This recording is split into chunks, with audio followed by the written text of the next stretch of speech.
Hello my dear student, मैं मनोज शर्मा आपके अपने YouTube channel maths planet institute पर आपका हार्दिक स्वागत करता हूं।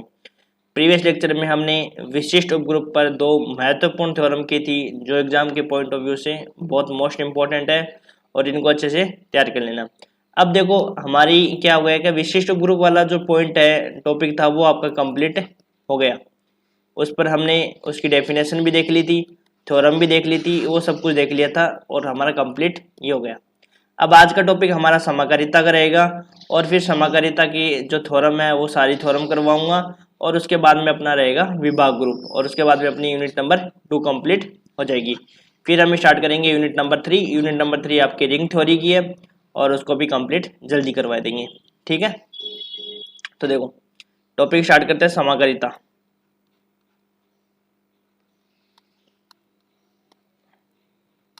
एग्जाम में देखो डेफिनेशन भी पूछी जाती है, इसलिए डेफिनेशन भी अच्छे से तैयार कर लेना। समाकारिता होमोमॉर्फिज्म, होमोमॉर्फिज्म। तो डेफिनेशन पढ़ते हैं पहले और फिर उसको समझते हैं। माना जी स्टार, माना जी स्टार व जी डैश स्टार, माना जी स्टार और जी डैश स्टार ग्रुप है। माना जी स्टार व जी डैश स्टार क्या है? ग्रुप है। तब फलन एफ जी से जी डैश पर, तब फलन एफ जी से जी डैश पर एक समाकारिता कहलाता है।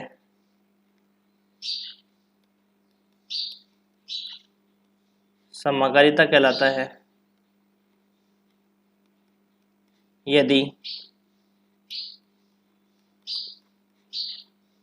F A star B equal to F A star F B. ये आपकी समाकारिता की डेफिनेशन होती है। समाकारिता को इंग्लिश में कहते हैं होमोमॉर्फिज्म। तो ये देखो किस प्रकार से डिफाइन होती है, यहाँ देखो समझने की कोशिश करना। एफ जी से जी डैश पर एक फलन डिफाइन होना चाहिए, ठीक है। इसकी संक्रिया मान लो ये जी और स्टार मिलकर एक ग्रुप है और इसके लिए क्या स्टार डैश संक्रिया जी और स्टार डैश एक ग्रुप है। तब एफ ए स्टार बी ये जो स्टार है ना, ये संक्रिया आपकी रहेगी, इस ग्रुप की संक्रिया रहेगी star. F A star equal to क्या होना चाहिए? F A star dash F B, और यहाँ पे जो संक्रिया रहेगी वो यहाँ पे रहेगी इस ग्रुप की। तो ध्यान रखना कि जो यहाँ पे जो संक्रिया है वो पहले जो ग्रुप आपका उसकी संक्रिया रहेगी और यहाँ पे रहेगा जो दूसरा ग्रुप रहेगा उसकी संक्रिया रहेगी। तो ध्यान देने की बात है, ध्यान रखना। कहीं आप ये सोचो कि स्टार और स्टार डैश एक ही, दोनों की एक ही बात है, जहां मर्जी हो वहीं लगा दो, ऐसा नहीं है। यहाँ ध्यान रखना कि जी स्टार और जी डैश स्टार दो ग्रुप आपके पास होंगे, तब फलन एफ जी से जी डैश पर एक समाकारिता कहलाता है यदि F A star B equal to F A star dash F B होना चाहिए। देखो यहाँ पे डैश आएगा, ध्यान रखना, F A star dash F B, ठीक है। तो देखो एग्जाम्पल से समझते हैं इसकी डेफिनेशन को और अच्छे से क्लियर हो जाएगी। तो देखो यदि आपके पास मान लो एग्जाम्पल दिया हुआ है, क्या एग्जाम्पल दिया हुआ है? एक फलन दिया हुआ है जेड प्लस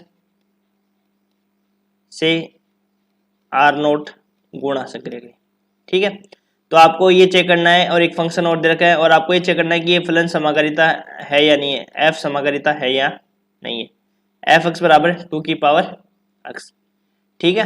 तो देखो सबसे पहले देखो चेक करने के लिए क्या करते हैं हम, अपने पास एक फलन दिया हुआ है एफ जेड प्लस से और आर नोट गुणा के लिए, ताकि एफ एक्स इक्वल टू 2 की पावर एक्स। तो ध्यान रखना जो जी अपने को ग्रुप दे रखा है उसकी संक्रिया दे रखी है प्लस, और जो जी डैश ग्रुप दे रखा है उसकी संक्रिया दे रखी है गुणा। तो सबसे पहले क्या निकालो, आपको पता है कि समाकारिता की क्या डेफिनेशन होती है?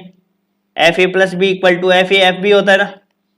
तो यहां से देखो, यहाँ पे देखो एफ ए स्टार बी होता है, डेफिनेशन ये होती है ना, एफ ए स्टार, स्टार कौन सी होती है? ये संक्रिया होती है। तो ए प्लस बी इक्वल टू ये निकालो, तो फंक्शन एफ एक्स बराबर क्या है? 2 की पावर एक्स। तो ए प्लस बी रखेंगे तो क्या हो जाएगा? 2 की पावर ए प्लस बी। तो इसको क्या लिख सकते हैं? 2 की पावर ए 2 की पावर बी लिख सकते हैं। अब यहाँ पे देखो एफ ए प्लस बी है वो किसके बराबर होना चाहिए? F A star dash, star dash कौन सा होगा? इस जो इधर वाली साइड जो ग्रुप है उसकी संक्रिया है। तो ध्यान रखना, देखो जी से जी डैश में एक फलन होना चाहिए और इसकी संक्रिया तो क्या रहेगी, स्टार, और इसकी संक्रिया क्या रहेगी, स्टार डैश। ध्यान रखना, तो इसकी संक्रिया यहाँ पे तो देखो प्लस दे रखी है और यहाँ पे क्या दे रखी है, गुणा दे रखी है। तो आपने क्या निकाल लिया, F A plus B equal to 2 की power a plus B equal to हो गया। अब क्या निकालो, एफ ए स्टार डैश के स्थान पर गुणा एफ बी। तो एफ ए का मान निकालो, इसमें रखो फंक्शन में, एफ एक्स इक्वल टू क्या अपने पास 2 की पावर x। तो एफ ए कितना हो जाएगा 2 की पावर a, और एफ बी कितना हो जाएगा 2 की पावर b। रख दो बस, 2 की पावर a इंटू 2 की पावर b, दोनों क्या आ गए, बराबर आ गए। दोनों बराबर आते हैं, एफ क्या हो गया, समाग्रिता हो गई। तो यहां से क्या हो गया देखो,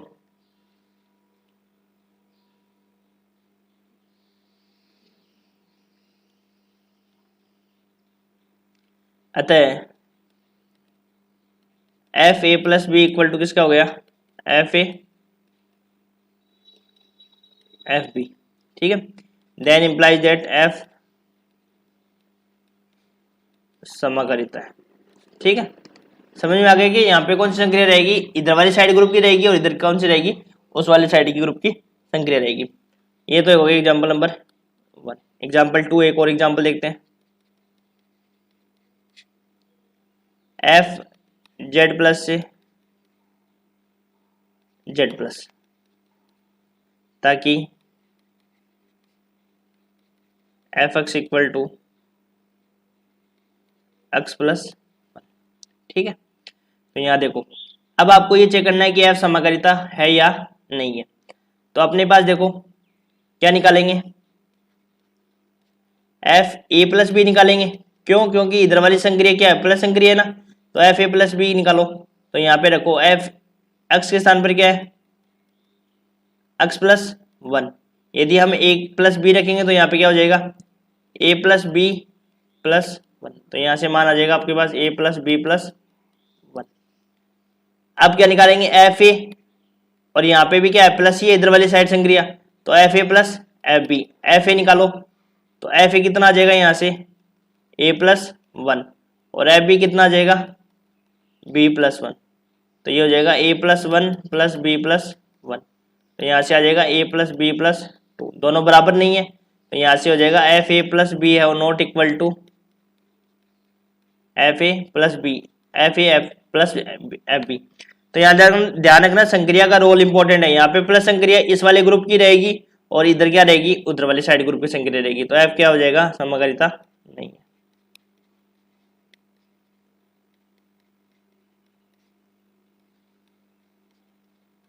समकालिता नहीं है। इसके बाद डेफिनेशन देखते हैं तुल्यकालिता का, आइसोमॉर्फिज्म।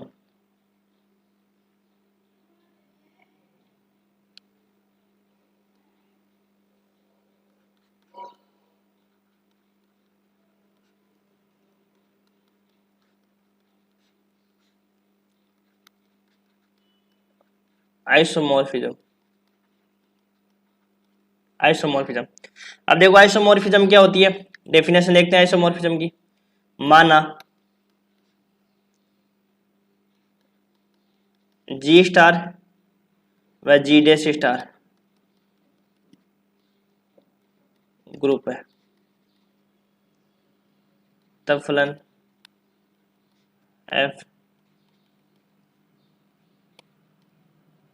जी से जी डैश पर, जी से जी डैश तुल्यकालिता कहलाता है।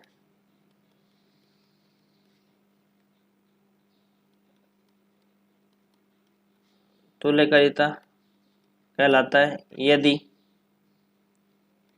एफ समकालिता हो,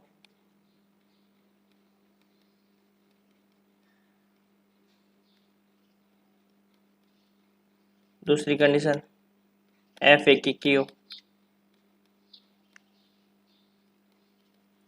तीसरी कंडीशन एफ आच्छादक हो।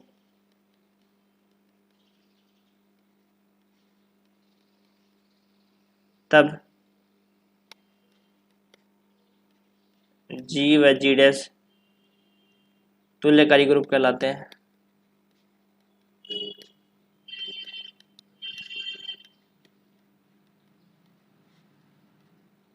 इसे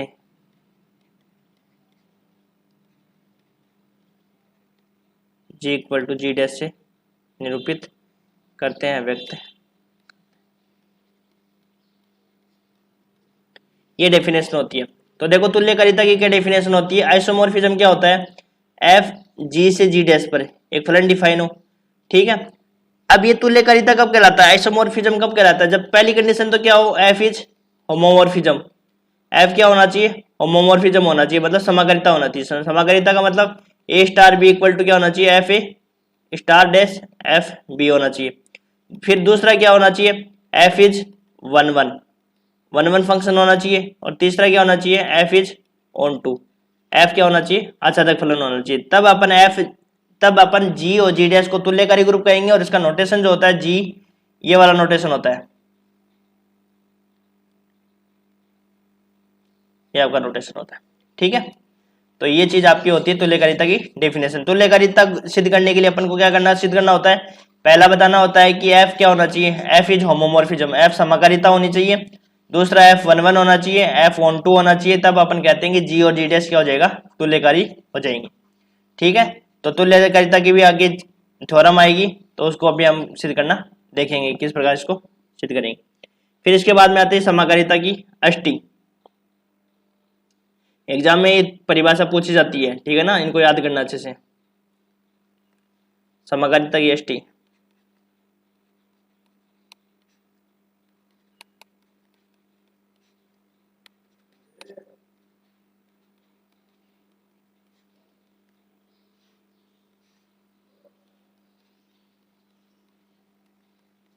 colonel of homomorphism.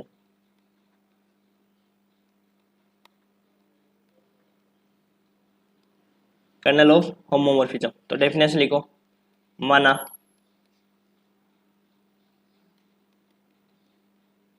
Ji star G dash star group है तथा फलन एफ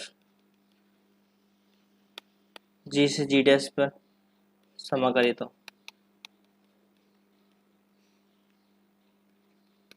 समाकारित हो। तब समाकारिता एफ की अष्टी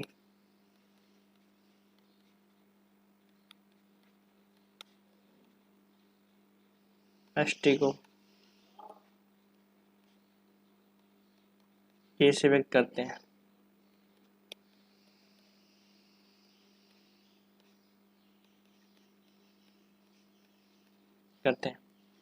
तो स्मॉल के बराबर क्या होता है, x belongs x such that of x belongs to g, ताकि F x equal to A dash, जहां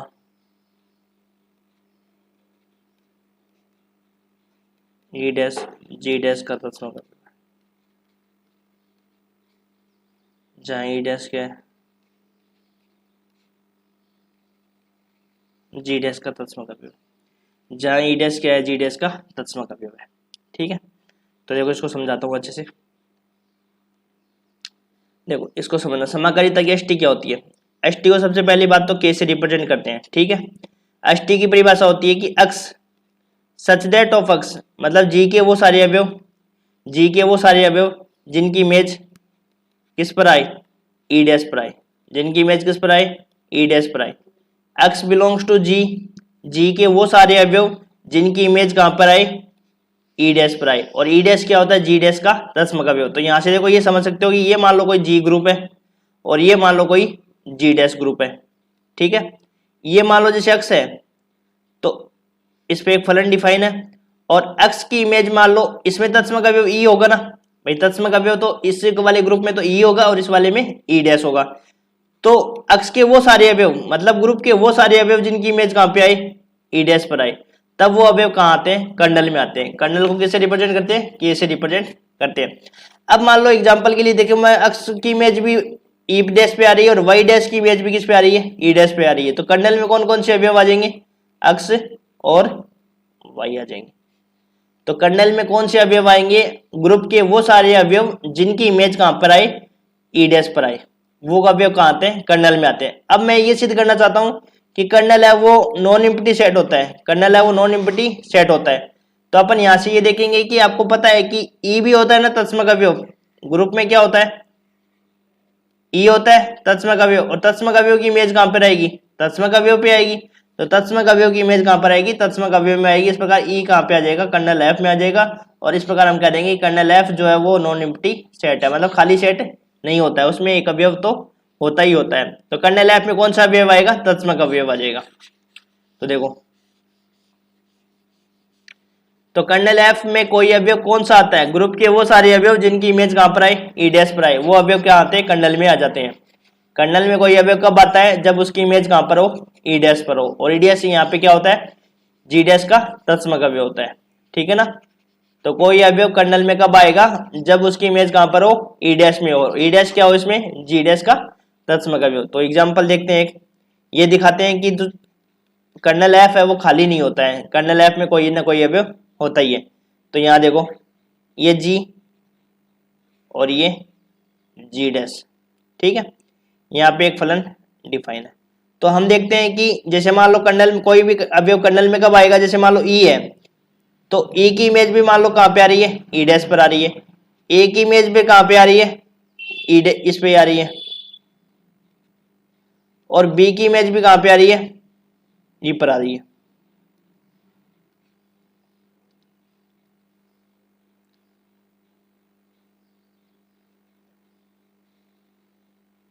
ठीक है, तो कोई अवयव कर्नल में कब आ जाएगा, जब ग्रुप के वो अवयव सारे जिनकी इमेज कहां पर आओ, ई डैश पर हो। तो कर्नल में कौन से अवयव आ जाएंगे, ई और ए बी।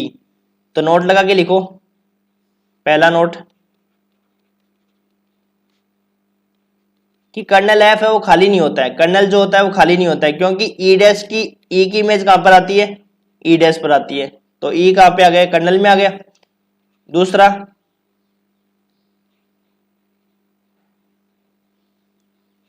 एफ ए का जो इनवर्स है उसको किस प्रकार से रिप्रेजेंट करेंगे इसमें, क्योंकि सारी चीजें काम आएगी, ध्यान रखना।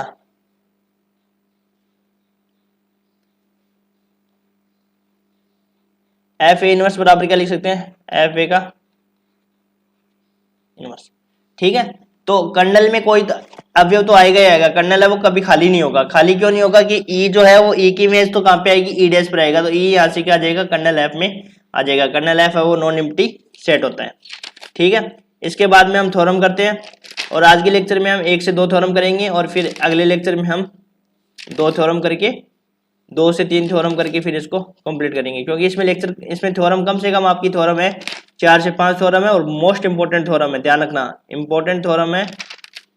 इसमें थ्योरम टोटल आपके 1 2 3 4 5 6 थ्योरम है, ठीक है। और 6 थ्योरम होने के बाद में आएगा आपका विभाग ग्रुप। तो 6 थ्योरम है, तो 3 3 के रेशियो में हम कर लेंगे। आज के में 3 कर लेंगे, कल में 3 कर लेंगे। ये आप कहोगे तो 2 करवा देंगे, क्योंकि 3 बड़ी हो जाएगी। तो देखो थ्योरम में स्टार्ट करते हैं और समझते जाते हैं। ये जो थ्योरम है वो 2015 में आई हुई है। तो देखो, माना एफ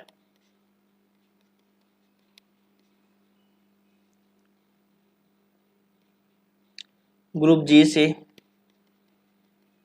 ग्रुप एच में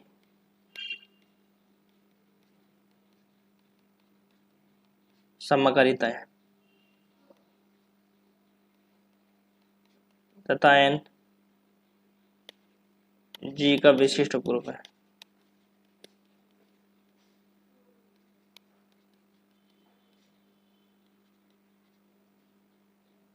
तब सिद्ध कीजिए कि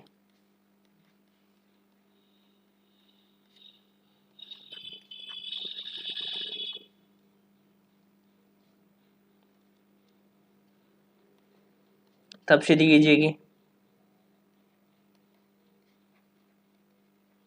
प्रतिबिंब एफ एन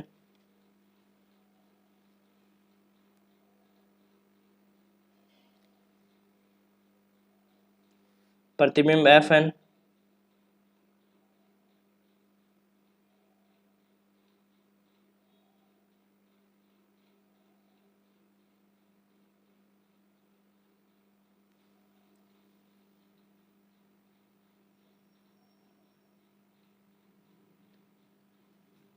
तब सिद्ध कीजिएगी।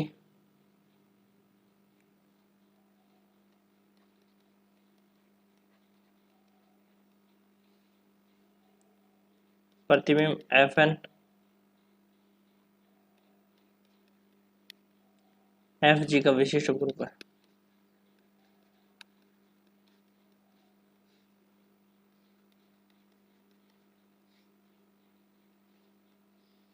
विशिष्ट ग्रुप है, ठीक है। ये अपने को थ्योरम सिद्ध करनी है। तो ये 2015 में आई हुई है। अब ध्यान से समझना, देखो थ्योरम बहुत इंपॉर्टेंट है इनकी, और हार्ड कुछ नहीं है, थ्योरम इजी है, बस आपको ये लग सकता है कि देखने में कि हार्ड हो सकती है, अदरवाइज इसकी थ्योरम बहुत इजी है। समझते जाओगे तो हर एक चीज आपकी डेफिनेशन अच्छे से क्लियर होगी, तो आप इसको आराम से कर लोगे। देखो पहले मैं थोड़ा समझा देता हूँ कि इसको अपन सिद्ध कैसे करेंगे, फिर हम इसको प्रूव करते हैं। माना f है वो g से h में क्या है, समाकारिता है। g से किस में समाकारिता है, h में समाकारिता है, ये आपको दे रखा है। समाकारिता इसका मतलब ये है कि F A star B equal to क्या लिख सकते हो आप, F A star dash F B, ठीक है। समाकारिता है तो इसका मतलब, ठीक है। दूसरा एन है वो जी का क्या है, विशिष्ट ग्रुप है। एन है वो जी का विशिष्ट ग्रुप है, इसका मतलब क्या है, देखो हर एक चीज का मतलब आपको पता होगा ना, तभी आप थ्योरम को प्रूव कर पाओगे।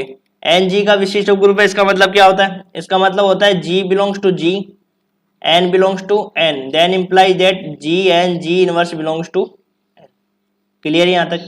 अब आपको सिद्ध करना है कि प्रतिबिंब, एन का प्रतिबिंब क्या है, एफ एन, और जी का प्रतिबिंब क्या है, एफ जी। तो एफ एन एफ जी का विशिष्ट उपग्रुप है, ये आपको सिद्ध करना है,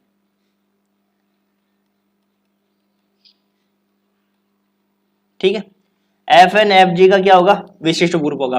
मैंने आपको पिछली थ्योरम में बताया था कि जब भी आपको विशिष्ट ग्रुप सिद्ध करना है उससे पहले आपको क्या सिद्ध करना होता है, एफ एन एफ जी का उपग्रुप है, ये सिद्ध करेंगे। और उसके बाद में क्या सिद्ध करके दिखाएंगे कि एफ एन एफ जी का विशिष्ट उपग्रुप है, ये सिद्ध करेंगे, ठीक है। क्लियर दोनों। अब बताओ कि एफ एन एफ जी का आपको उपग्रुप सिद्ध करना है, तो एफ एन में आप क्या लोगे, अवयव लोगे। एफ एन से अपन क्या लेंगे, जिसको भी उपग्रुप सिद्ध करना होता है, एच को जी का उपग्रुप बताने के लिए क्या करते हैं कि A B belongs to H, then implies that A B inverse belongs to H, ये दिखाना होता है। जिसको भी उपग्रुप सिद्ध करना होता है उससे क्या करते हैं अपन, दो अवयव लेते हैं और फिर A B inverse belongs to H दिखाते हैं। ध्यान देना एक बार, इंपॉर्टेंट थ्योरम है ये, बहुत अच्छी थ्योरम है। तो दोबारा देखो, एफ जी से एच में समाकारिता है, समाकारिता की डेफिनेशन क्या होती है, ये डेफिनेशन समाकारिता की होती है। एन है वो जी का विशिष्ट उपग्रुप है, इसका मतलब G G belongs to G, N belongs to N, और G N G inverse belongs to N. अब आपको सिद्ध करना है कि एफ एन जो है वो एफ जी का क्या होगा, विशिष्ट उपग्रुप होगा। एफ एन एफ जी का विशिष्ट उपग्रुप है, इसका मतलब एफ एन एफ जी का उपग्रुप सिद्ध करना है, और आपको ये दोनों चीजें प्रूव करके दिखानी है, ठीक है। अब आपको पता है कि एच को जी का विशिष्ट उपग्रुप बताने के लिए क्या होता है, A B belongs to H, then implies that A star B inverse belongs to H, ये उपग्रुप की क्या होती है, कंडीशन होती है। यहां तक क्लियर है। अब देखो मैं वन बाय वन पार्ट को मैं समझा देता हूं कि कैसे प्रूव करेंगे, फिर हम इसको अच्छे से लिख लेंगे। एफ एन एफ जी का उपग्रुप बताना है, एफ एन को क्या बताना है, एफ जी का उपग्रुप बताना है। तो मैंने बताया था कि जिसको आपको उपग्रुप बताना है उससे अपन क्या करते हैं, दो अवयव लेते हैं। अब मेरे को एक बात बताओ कि एफ एन में और एन में डिफरेंस नहीं होता है क्या, होता है ना। एन क्या है, एन तो क्या होता है अवयव, और एफ एन क्या होता है उसकी इमेज। तो अब एक बात मेरे को ये बताओ कि जो मैं अवयव लूंगा एफ एन से, वो अवयव किस प्रकार के होंगे, भाई अवयव किस प्रकार के होंगे। यदि मेरे को एन से अवयव लेने होते तब मैं लेता अवयव N one N two belongs to N, लेकिन जब मेरे को एफ एन से अवयव लेने होंगे तो एफ एन में तो क्या होंगे, इमेज टाइप के अवयव होंगे, तो अपने को लेना होगा F N one F N two. ये ध्यान रखना। कहीं आप सोचोगे सर एफ एन में अपन F N one F N two क्यों लिया, क्योंकि एफ एन क्या है, इमेज है इनकी। तो यदि अपने को एन में से अवयव लेने होते हैं तब तो N one N two belongs to N लेते हैं, और यदि एफ एन में अवयव लेने होते हैं तो एफ एन में अवयव किस प्रकार के होंगे, एन की इमेज वाले अवयव होंगे। तो एन की इमेज वाले अवयव कौन से होंगे, F N one F N two लेंगे, ठीक है। तो यहां से देखो अवयव जैसे ले लिया F N one F N two belongs to F N ले लिया। अब अपने को क्या सिद्ध करके दिखाना है, अब अपने को ये सिद्ध करके दिखाना है कि F N one F N two का इनवर्स, और ये किस में दिखाना है, एफ एन में दिखाना है, और ये चीज अपन दिखा देंगे तो अपन कह देंगे कि जो एफ एन है वो एफ जी का क्या हो जाएगा, सब ग्रुप हो जाएगा। और फिर इस प्रकार से क्या करेंगे, विशिष्ट ग्रुप सिद्ध करेंगे। ठीक है, तो आपको समझ में आया। पहले अपन को एफ जी से एच में क्या थी, समाकारिता थी। समाकारिता की डेफिनेशन आपको अच्छे से क्लियर होनी चाहिए। फिर अपन को ये सिद्ध करना है कि एन है वो जी का विशिष्ट ग्रुप है। एन है वो जी का क्या है, विशिष्ट ग्रुप है। तो एन जी का विशिष्ट ग्रुप है, इसका मतलब क्या हुआ कि G belongs to G, N belongs to N, then implies that G and G inverse belongs to N होता है ना यहाँ तक। फिर अपने को ये सिद्ध करना है कि प्रतिबिंब जो Fn है वो Fg का क्या होगा, विशिष्ट ग्रुप। तो मैंने आपको बताया था कि विशिष्ट ग्रुप जब भी बताना होता है तो विशिष्ट ग्रुप बताने से पहले आपको ये बताना होता है कि Fn Fg का क्या होगा, सब ग्रुप होगा, उपग्रुप होगा। फिर उसके बाद में जो कंडीशन होती है वो आती है आपकी नॉर्मल सब ग्रुप की। तो नॉर्मल सब ग्रुप दिखाना होता है। नॉर्मल सब ग्रुप दिखाने के लिए आपको पहले उपग्रुप दिखाना होता है। और उपग्रुप की कंडीशन आपको पता है कि H है वो G का उपग्रुप कब कहलाता है, जब A belongs to H, B belongs to H, then implies that A star B inverse belongs to H होता है। और विशिष्ट ग्रुप N को G का विशिष्ट ग्रुप बताने के लिए क्या कंडीशन होती है, G belongs to G, N belongs to N, then implies that G and G inverse belongs to N होता है। तो अपन सबसे पहले क्या बताएंगे, उपग्रुप, और उपग्रुप के बाद में बताएंगे विशिष्ट उपग्रुप। इस प्रकार से थ्योरम आपकी कंप्लीट हो जाएगी। और आज के लेक्चर में हम सिर्फ 2 थ्योरम करने वाले हैं, क्योंकि देखो थ्योरम बड़ी बड़ी थ्योरम है। तो हम 2 टाइप से हम क्या करेंगे, आपकी थ्योरम करेंगे। ठीक है ना, तो 2 थ्योरम अपन करने वाले हैं। तो देखो यहां से देखो, पहले लिखना स्टार्ट करते हैं। चूंकि एफ जी से एच में क्या है, समाकारिता है। चूंकि एफ जी से H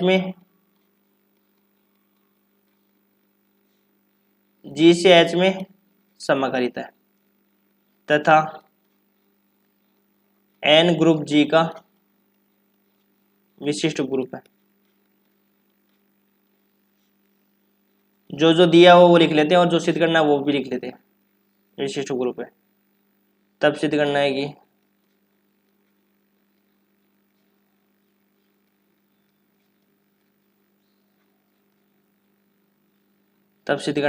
F N F G का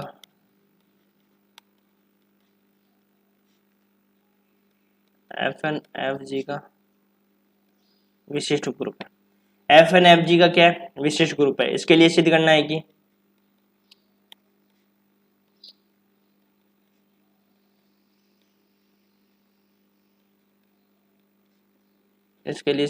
कि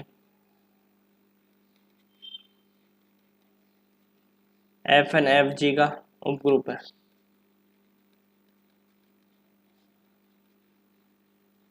दूसरी condition,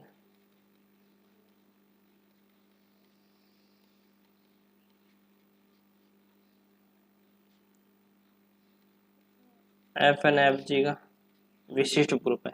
F N F G का विशिष्ट ग्रुप है। जो जो हमें दिया हुआ था वो हमने लिख लिया। अब 1 बाय 1 इसको प्रूव करते हैं। देखो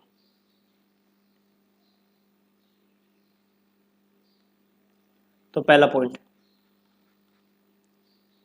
माना आपको मैंने बताया था कि जो अवयव लेंगे वो अवयव लेंगे। माना n1 n2 belongs to n, n से अपन ने 2 अवयव ले लिया, n1 n2 belongs to n। तो fn में किस प्रकार से अवयव होंगे, fn1 और fn2 टाइप के अवयव होंगे fn। ठीक है, क्योंकि अपने को जिसको सिद्ध करना होता है उसमें से 2 अवयव लेते हैं। तो अपने को n में यदि अवयव लेने होते तब n1 n2 लेते, और fn में अवयव लेने होते तो fn1 fn2 belongs to fn लेते हैं। अब अपने को जो निकालना है वो डायरेक्ट निकाल लेते हैं। तो अपने को निकालना है fn1 fn2 का इनवर्स, ये निकालना है। और ये किससे बिलोंग कराना है, आपको fg से बिलोंग कराना है। तब अपन कह देंगे, नहीं जिसको सिद्ध कराना होता है उसमें तो करते हैं A B inverse belongs to H में दिखाना होता है। तो इसको अपन fn से बिलोंग कराएंगे।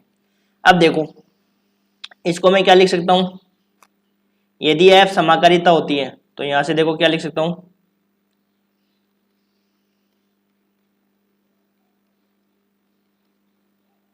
चूंकि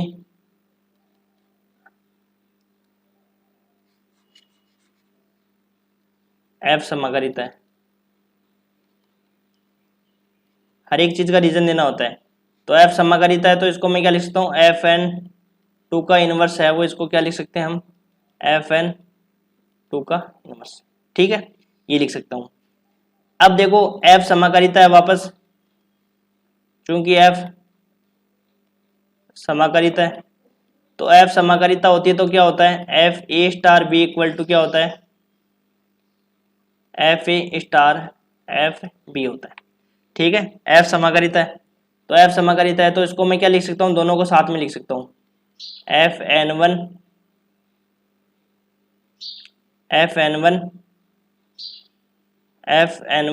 N2 का इनवर्स, N2 का इनवर्स।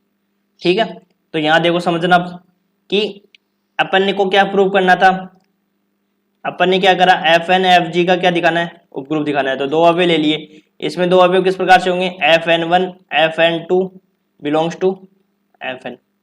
अब अपन सिद्ध कर रहे हैं, जो सिद्ध करना है Fn1 Fn2 का इनवर्स, इसको दिखाएंगे Fn में। इसके लिए हम क्या करेंगे, Fn1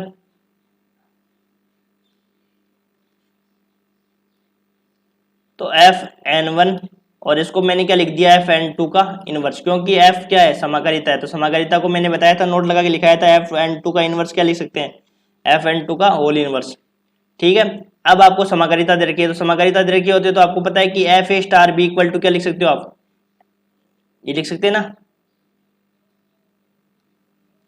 ये डैश लिख दो, चाहिए की बात है। तो इन दोनों को मैं क्या कर सकता हूँ, एक साथ कंबाइन कर सकता हूँ, Fn1 N2 का इनवर्स। ठीक है, यहाँ तक क्लियर। अब अपने को ये चीज दिखानी होती है कि यदि मैं इस चीज को क्या दिखा दूं, इस चीज को मैं यदि N1 N2 का इनवर्स है वो N से बिलोंग करवा दूं, तो ये सारा अवयव किससे बिलोंग करेगा, Fn से करेगा।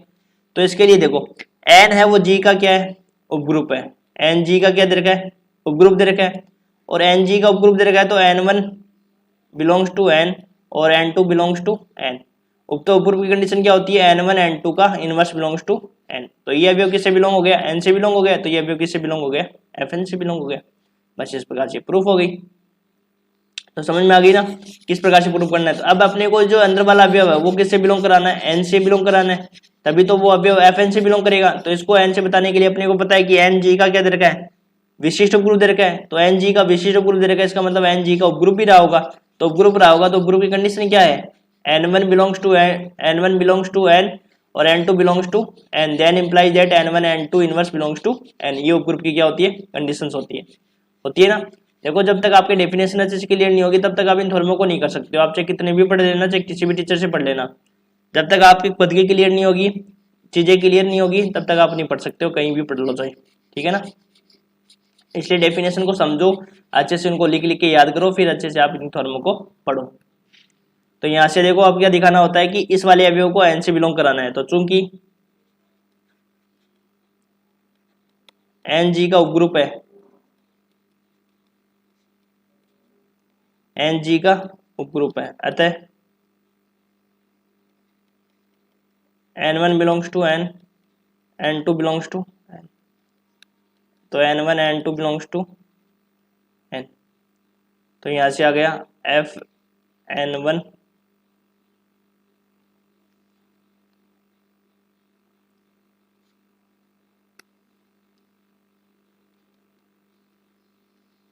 Belongs to Fn। ठीक है, अतः जो अपने को प्रूफ करना था वो प्रूफ हो गया, Fn1 Fn2 belongs to Fn, then implies that Fn1 Fn2 का इनवर्स बिलोंग्स टू Fn। यही अपने को प्रूफ करना था। तो यहाँ से हम क्या लिख देंगे कि Fn Fg का उपग्रुप हो जाएगा।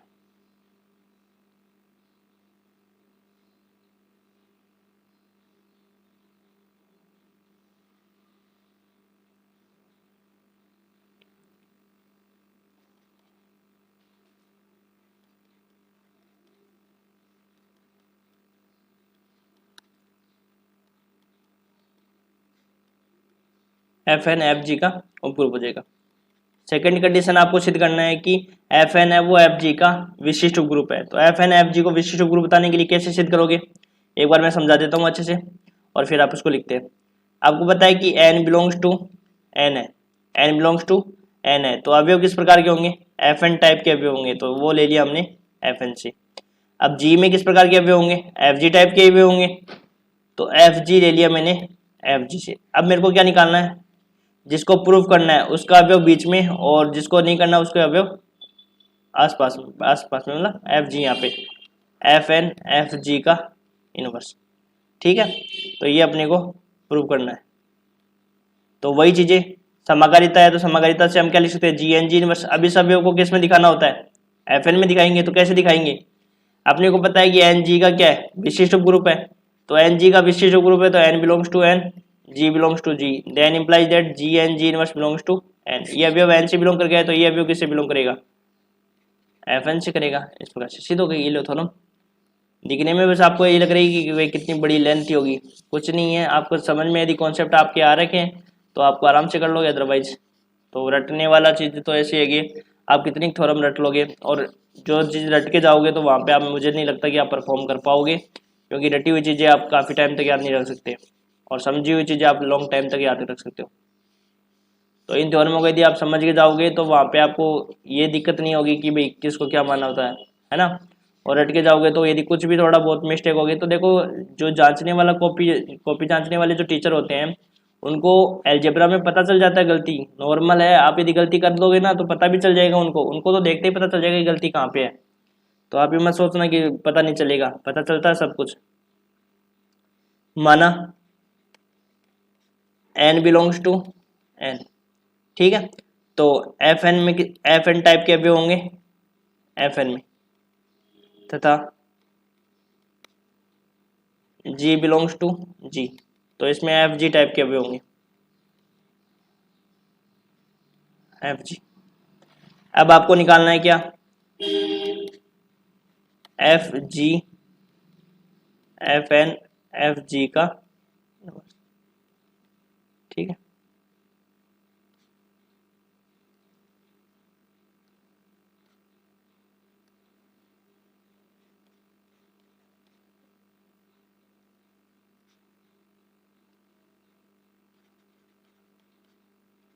ठीक है, तो निकालो। अब देखो आपको पता है कि एफ समाकलिता है, तो एफ समाकलिता है तो इसको क्या लिख सकते हैं, एफ एन, और इसको क्या लिख सकते हैं, F G inverse.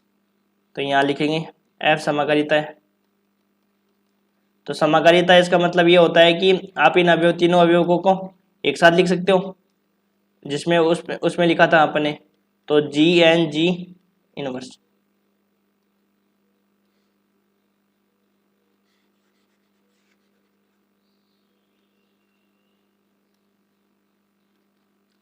F G N G inverse, ठीक है।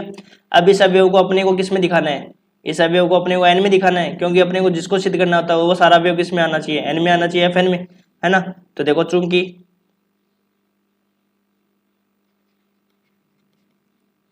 एन जी का विशिष्ट ग्रुप है, चूंकि एन जी का विशिष्ट ग्रुप है, तथा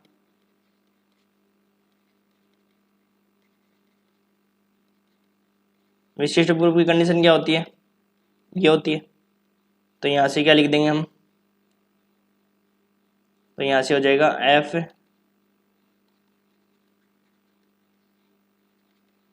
एफ एन में आ जाएगा, ठीक है सब, है ना। तो अब अतः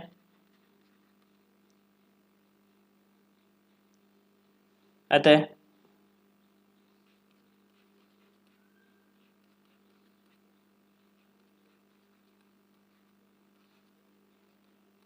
ये अवयव किस में आ जाएगा, जो बिलोंग्स टू एफ एन,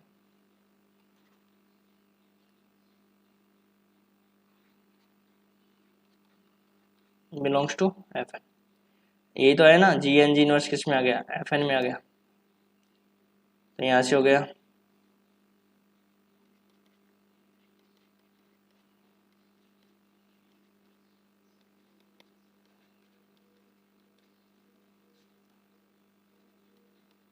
विशिष्ट प्रूफ।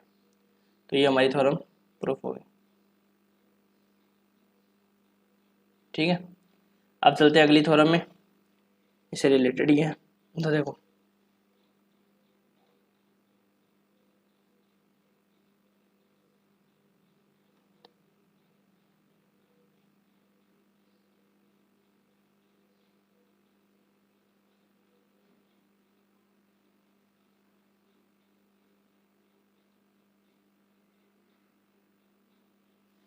देखो सारी इंपॉर्टेंट थ्योरम है, अच्छे से देख लेना इनको पर में। तो ये आपकी आई हुई 4, 9, 14 में।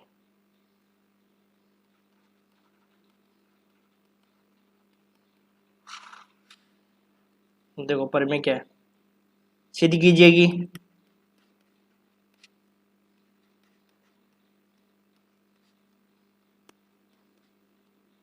किसी ग्रुप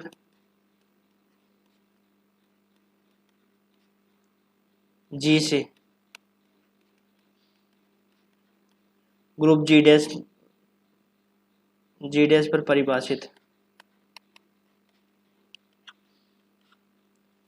परिभाषित समाकारिता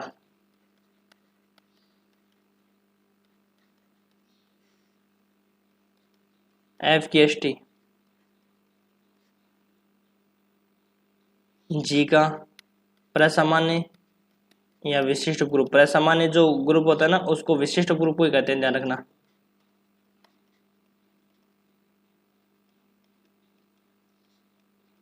इंग्लिश में एक ही नाम होता है नॉर्मल सब ग्रुप, ठीक है ना। तो ध्यान रखना प्रसामान्य जो ग्रुप होता है वो आपका विशिष्ट ग्रुप को ही कहते हैं, ठीक है। अब समझना इसके इस थ्योरम को समझना। और देखो ये बहुत इजी थ्योरम है, ये जो समाकारिता की जो थ्योरम है, समाकारिता और एसटी की जो थ्योरम है, ये बहुत इजी थ्योरम है, इसको समझने की जरूरत है सिर्फ आपको। देखो सबसे पहले आपको एक फलन दे रखा है जी से जी डैश में परिभाषित समाकारिता दे रखी है। समाकारिता दे रखी है तो आपको कंडीशन पता ही है कि समाकारिता की कंडीशन क्या होती है, एफ ए स्टार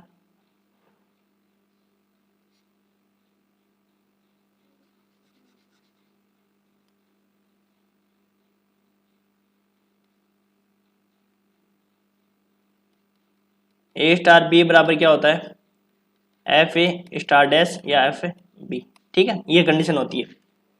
अब आपको ये बोल रहा है कि जो एस टी होती है, एस टी को क्या कहते हैं, के को कहते हैं ना एस टी। अब के है वो एस टी की डेफिनेशन क्या होती है, डेफिनेशन क्या होती है, अक्स सच दैट ऑफ अक्स जी के वो सारे अवयव जिनकी इमेज कहां पर हो, ई डैश पर हो। यही तो होती है डेफिनेशन एस टी की। और ई डैश जहां पे क्या होता है, जी डैश का तत्समक अवयव, ठीक है। आपको ये प्रूव करना है कि जो के है वो जी का क्या होगा, विशिष्ट ग्रुप होगा। तो ध्यान से देखना एक बार इधर, के जी का विशिष्ट ग्रुप है। तो आपको पता है कि मैंने बताया था कि किसी को भी यदि आपको विशिष्ट ग्रुप सिद्ध करना है तो सबसे पहले तो आपको क्या बताना होता है कि के जी का उपग्रुप है। दूसरी कंडीशन सिद्ध करना है कि के जी का विशिष्ट ग्रुप है, ये चेक करना है। इन दोनों कंडीशन से पहले आप ये भी प्रूव करके दिखा सकते हो कि के है वो खाली सेट नहीं होता है, ये भी दिखा सकते हो। इस चीज को भी दिखाना होता है कि के है वो नॉन एम्प्टी सेट होगा, क्योंकि यदि वो नॉन एम्प्टी सेट नहीं होता है तो उस पर कोई मतलब ही नहीं है। क्यों खाली सेट पर तो कोई मतलब ही नहीं होता है, संक्रिया लगती नहीं है। इसलिए क्या बताना है कि के में कोई ना कोई अवयव तो विद्यमान होना चाहिए।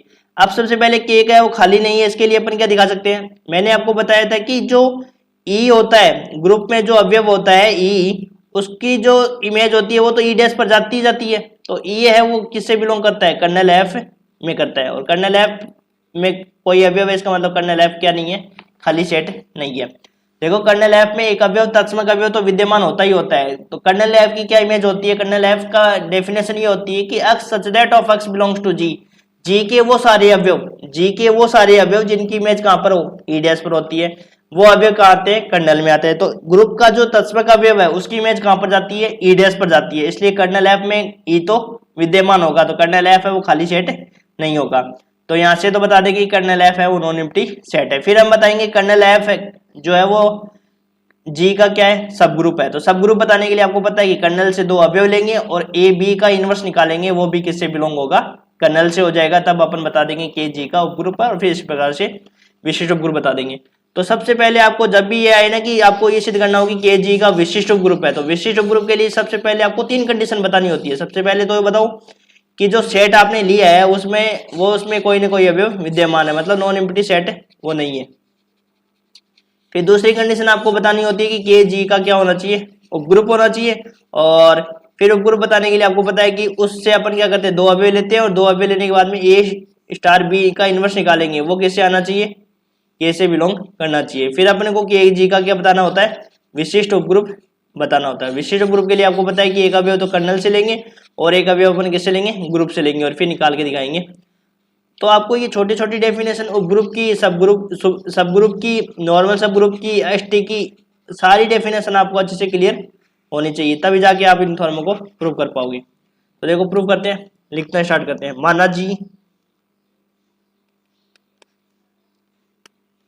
माना जी तथा जी डैश ग्रुप है तथा समाकारिता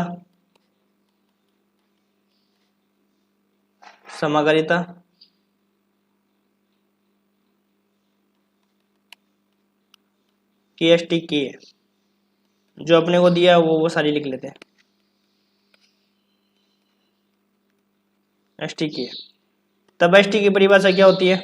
के बराबर x such that of x belongs to G, ताकि F x equal to E dash, जहां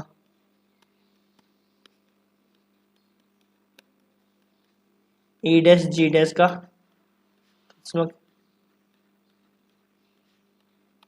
अवयव है, जहां ई डैश जी डैश का क्या है? तत्समक अवयव है। तब सिद्ध करना है कि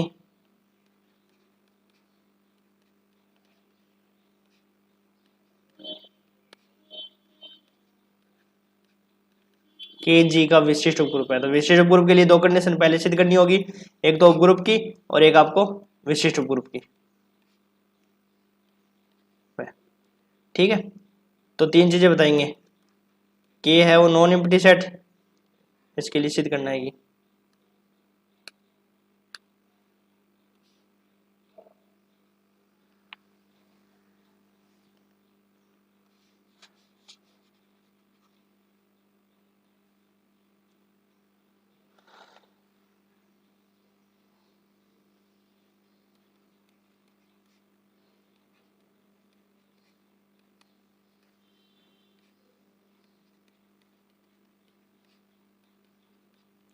इसके लिए सिद्ध करेंगे कि के नॉन एम्प्टी सेट है, दूसरा के जी का उपग्रुप है, तीसरा के जी का विशिष्ट उपग्रुप है।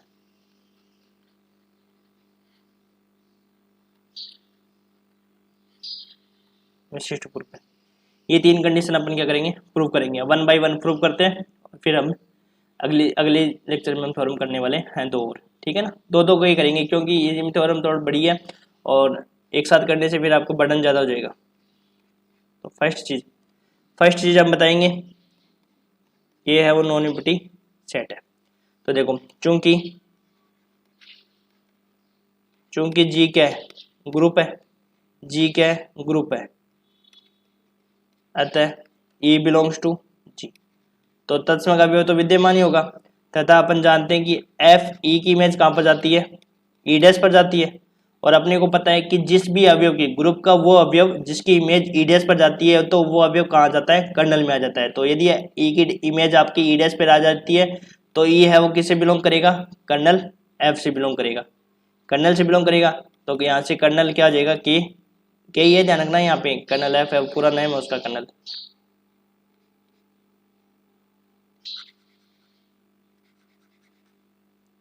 तो ये लिख देता हूँ शॉर्ट में के, कहीं कंफ्यूज हो जाओ आप। के जी का एरिक्तुब समुच्चय, तो कर्नल में आ गए ना अभी एक अवयव, तो इसका मतलब कर्नल है वो खाली सेट तो नहीं, समुच्चय।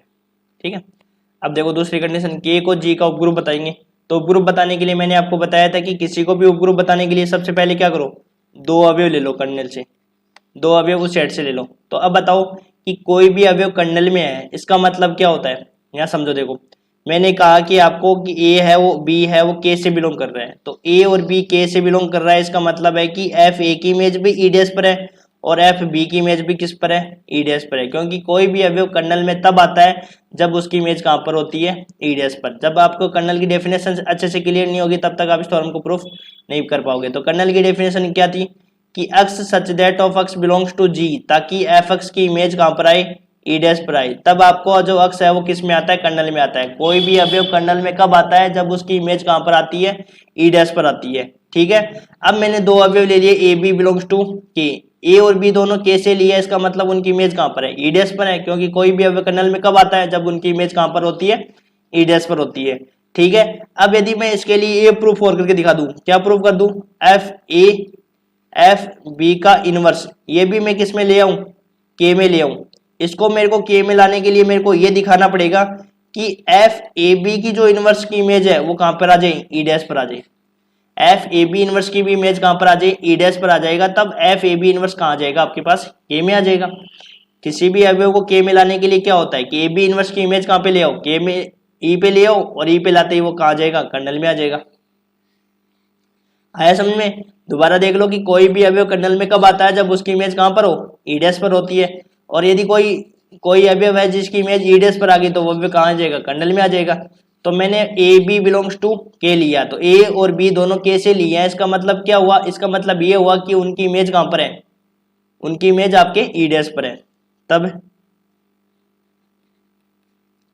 एफ ए की इमेज कहां पर है, ई डैश पर, तथा एफ बी की इमेज भी कहां पर है, ई डैश पर। यहां तक समझ में आ गया। क्यों, क्योंकि अपन जानते हैं कि एफ क्या दे रखा है, एफ की ए बी अपन ने कहां से लिए, के से लिए ना, और के से लेने का मतलब है कि उनकी इमेज कहां पर होगी, ई डैश पर होगी। तो अपना जो अपने को प्रूव करना है, अपन उसी चीज पर अपन फॉलो करते हैं। अब अपने को एफ ए बी का इनवर्स निकालना है। अब एफ ए बी का इनवर्स निकालेंगे, और ए बी का इनवर्स किस में दिखाएंगे, अपन के में दिखाएंगे। तो के में दिखाने के लिए इसकी इमेज को अपने को ई डैश पर दिखाना होगा। तो एफ ए बी इनवर्स को मैं क्या लिख सकता हूं, ये लिखा जा सकता है, क्योंकि एफ क्या है, समाकारिता है।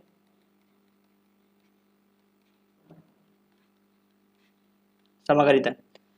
अब इस अवयव को मैं किस प्रकार से लिखा जा सकता हूं, अब आपको पता है कि इनकी इमेज कहां पर है, एफ ए की इमेज तो कहां पर है, ई डैश पर, और एफ बी की इमेज कहां पर है, ई डैश का इनवर्स है। और ई डैश का इनवर्स आपको पता है कि तत्समक अवयव का इनवर्स क्या होता है, तत्समक अवयव भी होता है। तो ई डैश और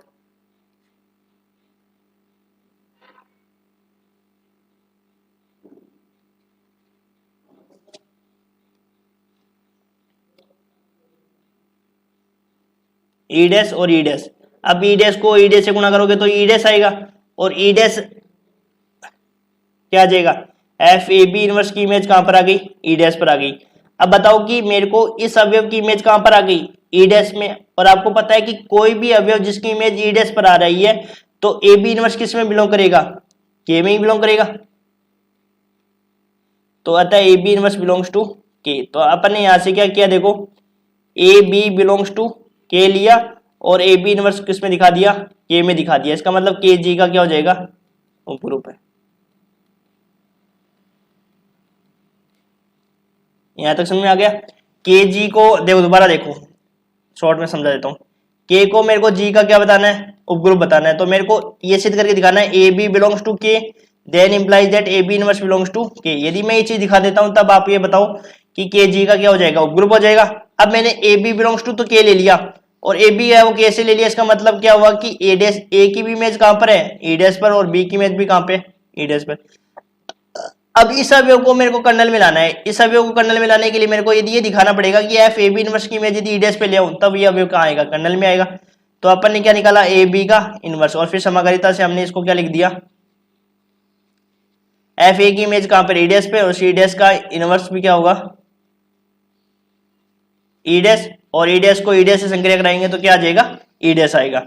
ठीक है, तो यहां से क्या आ जाएगा कि ई डैश पर आ गई इसका ऑपरेशन, तो आपका मतलब होगा कि अवयव कहां आ जाएगा, कर्नल में आ जाएगा।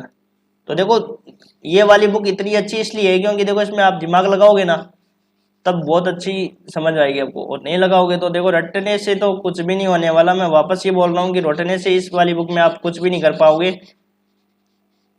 कितने, क्योंकि रटने में ये है कि आपके 5-6 दिन की, चलो आपके 4-5 दिन की छुट्टी आ गई मान लो इस पेपर के बीच में, तो ये मान लो रटा आपने, एक पहले दिन रट लिए थ्योरम, और दूसरे दिन वापस भूल गए, दूसरे दिन रटा वापस, तीसरे दिन भूल गए। तो इसलिए क्या होता है कि समझना जरूरी होता है। और यदि आपको देखो अभी आपके पास टाइम पड़ा है, बहुत सारा टाइम पड़ा है, अभी 20 से 25 दिन 30 दिन पड़े हैं मान लो, तो आप आराम से इस पेपर को, जैसे पेपर 1 है ना, उसकी आपकी यूनिट 2 है वो 2-4-5 दिन में कंप्लीट हो जाएगी। तो ये कंप्लीट होने के बाद में आपके क्या बचेगी, तीसरी यूनिट। तो इस पेपर को आप अच्छे से कर लो, क्योंकि कॉम्प्लेक्स वाला जो पेपर है वो तो ऐसा है कि सवाल है उसमें तो सवाल तो काफी टाइम याद रह सकते हैं, लेकिन जो थ्योरम होती है ना वो कम टाइम याद रहती है, क्योंकि उसमें क्या होती है, प्रैक्टिस करनी जरूरत होती है। जितनी प्रैक्टिस करोगे उतना अच्छा आपके लिए रहेगा। और आपकी मर्जी है कि आप अच्छे नंबर लाना चाहते हो या नहीं चाहते।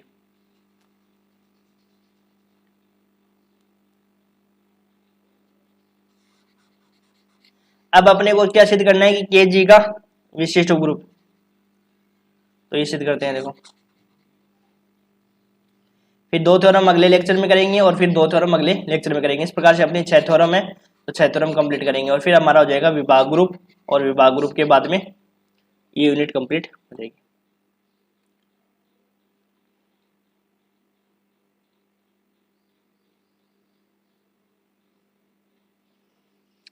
तो थर्ड देखो,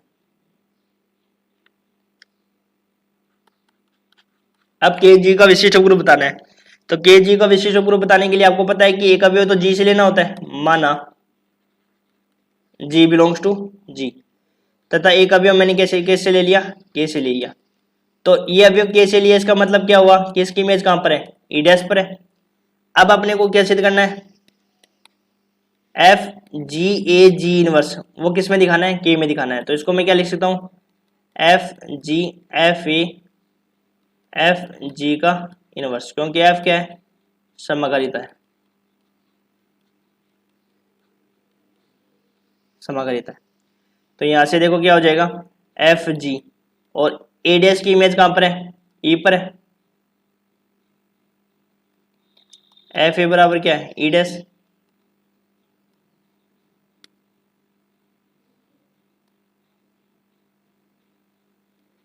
ई डैश पर।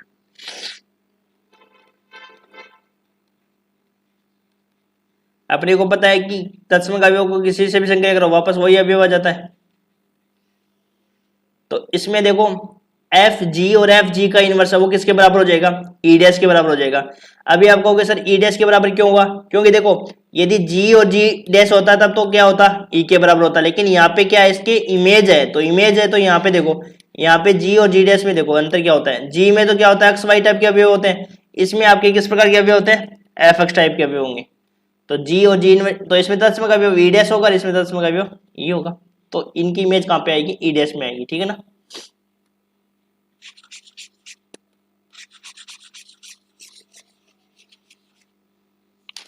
ये प्रूफ हो गई बस फॉर्म।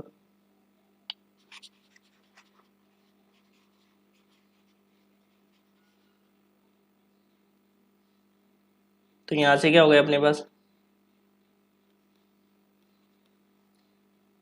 अतः जी ए जी इनवर्स बिलोंग्स टू के implies that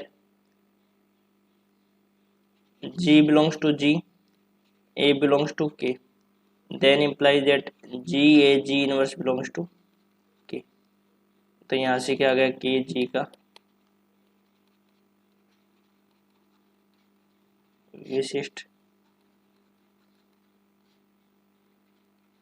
ग्रुप है, ठीक है। अब अगले लेक्चर में हम करने वाले हैं 2 थ्योरम, जो वो भी एग्जाम के पॉइंट ऑफ व्यू से इम्पोर्टेंट है, और उसके बाद में हम करेंगे ग्रुप का केंद्र, और ग्रुप के केंद्र से 1 से 2 थ्योरम करने वाले हैं, ठीक है।